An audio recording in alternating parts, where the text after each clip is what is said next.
नमस्कार साथियों, आप सभी को मेरा प्रणाम। मैं सुनील कुमार ट्रिपल स्टडी अड्डा में आपका बहुत बहुत स्वागत करता हूं। सबसे पहले तो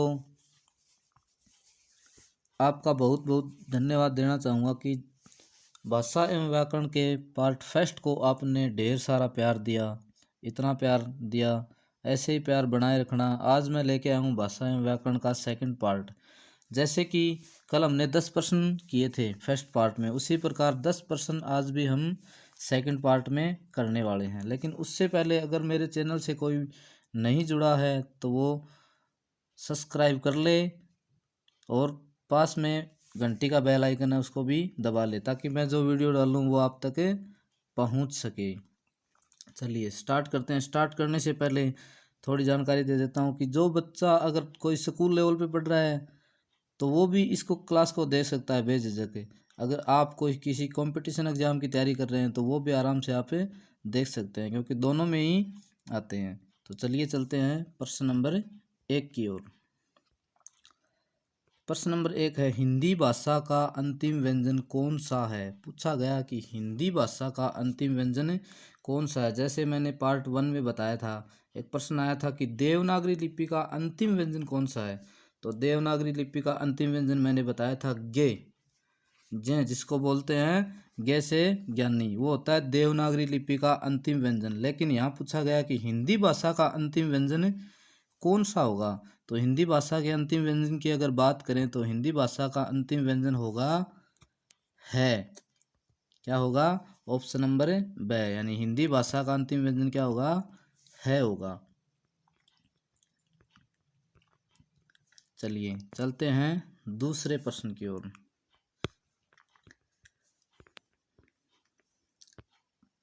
दूसरा प्रश्न आपके सामने, स्वर कितने होते हैं। हिंदी के अंदर पूछा गया है कि स्वर कितने होते हैं। ऑप्शन नंबर ए 52, ब 44, स 33 या फिर द 11। तो स्वर पूछा गया, आप सबको पता है कि स्वर कितने होते हैं। हिंदी के अंदर 11 स्वर होते हैं।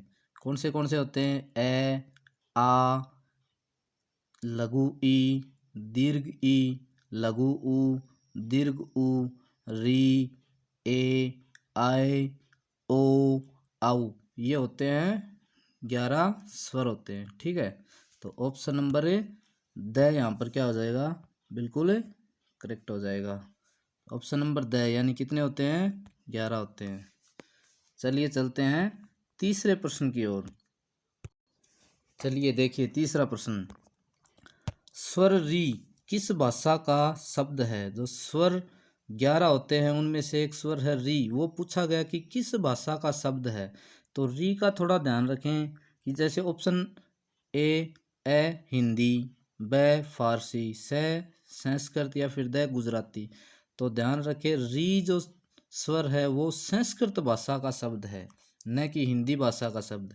हिंदी भाषा के स्वरों के अंतर्गत इसको गिना जाता है, लेकिन यह संस्कृत भाषा का शब्द है। तो अब एक बात यहाँ पर ध्यान रखने योग्य यह है कि अगर री से युक्त अपने को हिंदी में कोई भी शब्द नजर आता है, दिखाई देता है, री से युक्त कोई भी शब्द नजर आता है, तो वो शब्द हमेशा ध्यान रखें वो किसका होगा? संस्कृत का होगा।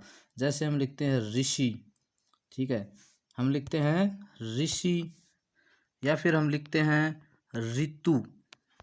ठीक है, तो ये जो शब्द हैं ये शब्द संस्कृत के होते हैं। ठीक है, चलिए यहाँ पर ऑप्शन नंबर स, यानी संस्कृत भाषा का वर्ण है। ऑप्शन नंबर स सही हो जाएगा। चलिए प्रश्न नंबर 4 की ओर चलते हैं। छोटा कर देता हूँ थोड़ा मैं।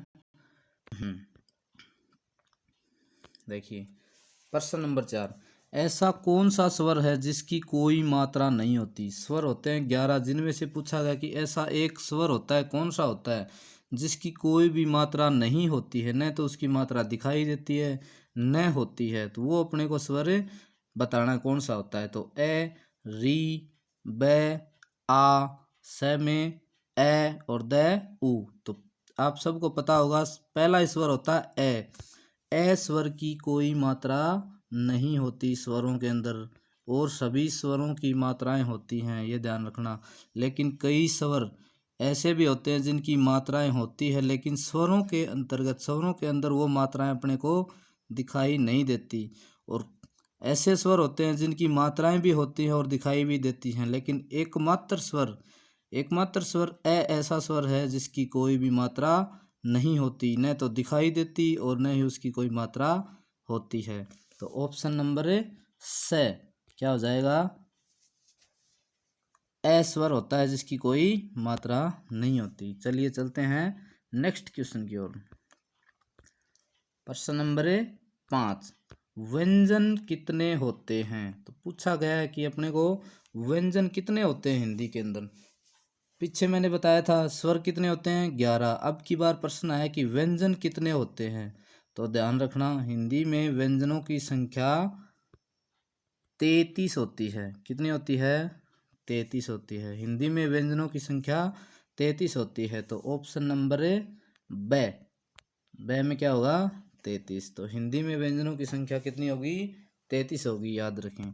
चलिए चलते हैं अगले प्रश्न की ओर। अब ये प्रश्न थोड़ा ध्यान से देखना, भी समझने लायक प्रश्न है, जितना समझोगे उतना अच्छा रहेगा। प्रश्न नंबर 6, स्पर्श व्यंजन तथा स्पर्शी व्यंजनों की संख्या बताइए। यहाँ पर पूछा गया दो चीज़ों की संख्याएं पूछी गई। एक तो स्पर्श व्यंजन और स्पर्शी व्यंजन, दोनों अलग अलग होते हैं, एक नहीं होते, ध्यान रखना। तो पहले ऑप्शन में है 11 और 33, दूसरे ऑप्शन में है 25 और 16, तीसरे ऑप्शन में है 16 और 25, और द में है 33 और 56। देखिए, अगर मैं कुल व्यंजनों की बात करूं तो कुल व्यंजन होते हैं 33, जिनमें से 4 व्यंजन होते हैं अंतःस्थ व्यंजन। ठीक है, 4 व्यंजन क्या होते हैं? अंतःस्थ व्यंजन, प्लस 4 व्यंजन होते हैं उष्म व्यंजन या फिर संघर्षी व्यंजन। ये हो गए टोटल 8 हो गई। अब 33 में से 8 माइनस करोगे तो पीछे बचते हैं 25, यानी कि स्पर्श व्यंजन 25 होते हैं। कितने होते हैं? स्पर्श व्यंजन 25 होते हैं। अब कौन कौन से होते हैं ये ध्यान रखना। कौन कौन से होते हैं स्पर्श व्यंजन? क वर्ग, यहाँ लिख रहा हूं मैं, क वर्ग, ठीक है, फिर च वर्ग, ट वर्ग, त वर्ग और प वर्ग के जो वर्ण होते हैं वो सारे 25 व्यंजन होते हैं। ठीक है, उसके बाद पूछा गया स्पर्शी व्यंजन। स्पर्शी व्यंजन कितने होते हैं? तो ध्यान रखना, स्पर्शी व्यंजनों की संख्या 16 होती है। कौन कौन से होते हैं? क वर्ग, च वर्ग, ट वर्ग और त वर्ग के प्रारंभ के 4 वर्ण, यानी 4 4 लगा लो तो 4 चौके 16 हो गए, 16 व्यंजन। तो ये ध्यान रख लेना, स्पर्श व्यंजन वो व्यंजन होते हैं जिनको उच्चारण करते समय मुख में जिह्वा अपने किसी न किसी भाग को क्या करती है? टच करती है। और ये कितने होते हैं? 25 होते हैं। स्पर्शी व्यंजन क्या होते हैं? 16 होते हैं। कौन कौन से होते हैं? एक बार दोबारा बता रहा हूँ, ध्यान से सुन लेना। क वर्ग, च वर्ग, ट वर्ग और त वर्ग के प्रारंभ के 4 4 वर्ण, कितने हो गए? टोटल 16 हो गए। तो ऑप्शन नंबर ब यहाँ पर क्या हो जाएगा? बिल्कुल सही हो जाएगा। स्पर्श व्यंजन 25 होते हैं और स्पर्शी व्यंजन 16 होते हैं। आई होप ये प्रश्न आपको बिल्कुल अच्छे से समझ में आ गया होगा। चलते हैं अगले प्रश्न की ओर। प्रश्न नंबर 6, प्रश्न नंबर 7, हिंदी वर्णमाला में वर्णों की संख्या कितनी है? अब यहाँ पर समझने योग्य बात यह है, यहाँ पर सिर्फ और सिर्फ हिंदी वर्णमाला की बात की गई है। हिंदी वर्णमाला की बात की गई है। हिंदी भाषा के अंदर पूछे गए हैं कि कितने वर्ण होते हैं। तो ऑप्शन नंबर ए 11, ब 33, स 44 और द 52। थोड़ा ध्यान दें कि अगर पूछा जाए हिंदी भाषा के अंदर, हिंदी वर्णमाला के अंदर वर्ण कितने होते हैं, तो आप हमेशा जवाब दोगे 44 होते हैं। कितने होते हैं? 44। ऑप्शन नंबर स, ठीक है, कितने होते हैं? 44 होते हैं। चलिए चलते हैं अगले प्रश्न की ओर। अब देखो यहाँ पर प्रश्न पूछा गया, उसी से संबंधित वैसा ही प्रश्न है कि कुल वर्ण कितने होते हैं। अगर अपने को पूछा जाए कि हिंदी वर्णमाला में वर्ण कितने होते हैं तो हमेशा अपना जवाब होगा 44। लेकिन अगर पूछा जाए कि कुल वर्ण कितने होते हैं तो ध्यान रखें, कुल वर्ण 52 होते हैं। कितने होते हैं? 52 होते हैं। चलिए अब इनको भी समझ लेते हैं। एक बार प्रश्न नंबर 7 की ओर मैं वापस चलता हूँ। चलिए यहाँ प्रश्न नंबर 7 में लिखा हुआ है कि हिंदी वर्णमाला में वर्णों की संख्या कितनी होती है। तो मैंने बता दिया हिंदी वर्णमाला में वर्णों की संख्या 44 होती है। अब कैसे होती है देखिए, हिंदी वर्णमाला के अंदर स्वर स्वर कितने होते हैं? 11 प्लस व्यंजन व्यंजन कितने होते हैं? 33। अब देखिए इन दोनों का योग करो, योग करने पर क्या मिलता है अपने को? 44। तो ये तो हो गए 44, हिंदी वर्णमाला में वर्णों की संख्या हो गई 44। ये समझ में आ गया होगा शायद। अब चलते हैं 8वें प्रश्न की ओर दोबारा। यहाँ देखो ध्यान से, थोड़ा ऊपर कर देता हूँ मैं, समझेंगे। यहाँ देखो कुल वर्ण पूछे हैं तो कुल वर्ण होते हैं 52। कितने होते हैं? 52। कैसे कैसे होते हैं अब ध्यान से समझ लेना थोड़ा। पहला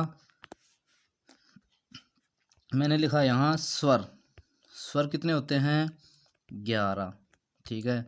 उसके बाद मैंने लिखा व्यंजन, व्यंजन कितने होते हैं?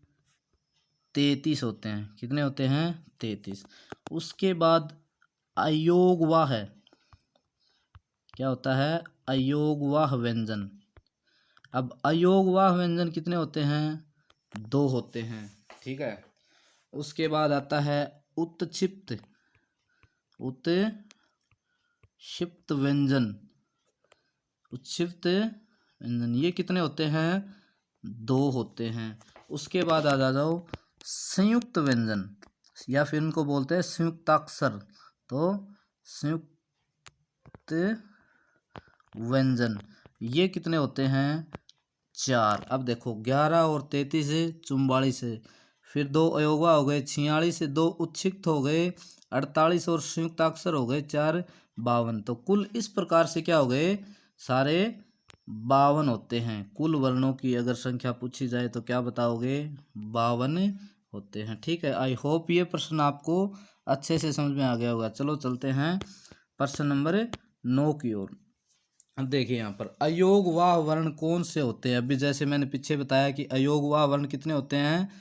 2 होते हैं। पूछा गया कौन से होते हैं, कौन से होते हैं। उससे पहले ये देखते हैं कि अयोगवाह होते क्या हैं। देखो ए का प्रयोग खास करके हिंदी के अंदर हम नहीं से लेते हैं। किससे लेते हैं? नहीं से, मतलब नहीं, है ना। और योग मतलब योगवाह मतलब योग्य नहीं, यानी किसी के योग्य जो न होते हैं ना, उनकी बातें कर रहे हैं यहाँ पर। अयोगवाह है वो वर्ण होते हैं जो न तो स्वरों के अंतर्गत गिने जाते हैं और न ही व्यंजनों के अंतर्गत गिने जाते हैं, इसीलिए उनको क्या कहते हैं? अयोगवाह कहते हैं। और अयोगवाह व्यंजन अयोगवाह वर्ण कितने होते हैं? 2 होते हैं। कितने होते हैं? 2। आपने देखा होगा हमारे हिंदी के अंदर स्वर होते हैं 11। कहाँ से? ए से लेकर औ से औरत तक होते हैं। उसके बाद 2 वर्ण पीछे वाले जो बचते हैं ना, अंग और अह, वो क्या होते हैं? एक होता है अंग और एक होता है अह। अब ये होते हैं अयोगवाह। इनको अयोगवाह क्यों कहा गया है? क्योंकि इनको न तो स्वरों के अंदर रखा गया है और न ही इनको व्यंजनों के अंतर्गत रखा गया है, इसीलिए इनको अयोगवाह कहा गया है। और कितने होते हैं? 2 होते हैं। तो यहाँ पर ऑप्शन नंबर ब में दिखाई दे रहा है अंग और अह, तो ऑप्शन नंबर ब यहाँ पर बिल्कुल करेक्ट हो जाएगा। चलिए चलते हैं आज के लास्ट प्रश्न की ओर। देखिए प्रश्न नंबर 10 पूछा गया है उत्क्षिप्त वर्ण कौन से हैं। अभी अभी मैंने बताया था पीछे, उत्क्षिप्त वर्ण के बारे में पूछा है कौन से होते हैं। तो उत्क्षिप्त वर्ण कौन से होते हैं, अब देखिए ध्यान से। पहले एक बात समझ लेते हैं। पहली बात तो उत्क्षिप्त व्यंजन कितने होते हैं? 2 होते हैं। कितने होते हैं? 2 होते हैं। कौन से होते हैं ध्यान रखना। जैसे ऑप्शन में देखो अड्ड और अड्ढ, ब ऑप्शन में अंग और अ है, स में ज और फ, द में ग और सर। तो उत्क्षिप्त व्यंजन दो होते हैं, कौन से? ऑप्शन नंबर ए, अड्ड और अड्ड। अब ये ध्यान देना, उत्क्षिप्त व्यंजन इनको उत्क्षिप्त वर्ण सॉरी क्यों कहा जाता है इनको, ये थोड़ा ध्यान देंगे। उत्क्षिप्त वर्ण का अर्थ क्या होता है? उत्क्षिप्त का एक दूसरा नाम होता है जिसको बोलते हैं हमें ताड़न जात। क्या बोलते हैं? ताड़न जात। अब ताड़न जात का अर्थ होता है ताड़ना, भगाना, किसी को धकेलना, ठीक है। तो उत्क्षिप्त वर्ण बोलते समय अपने मुख के अंदर जीभ, अपनी जो जीवा होती है वो क्या करती है? सबसे पहले ऊपर मुड़ती है, थोड़ी ऊपर मुड़ने के बाद ऊपर वाले तालु के टच होगी, और टच होने के बाद इन शब्दों को क्या करेगी? पूरा जोर लगा के वो क्या करेगी? बाहर की ओर धकेलेगी।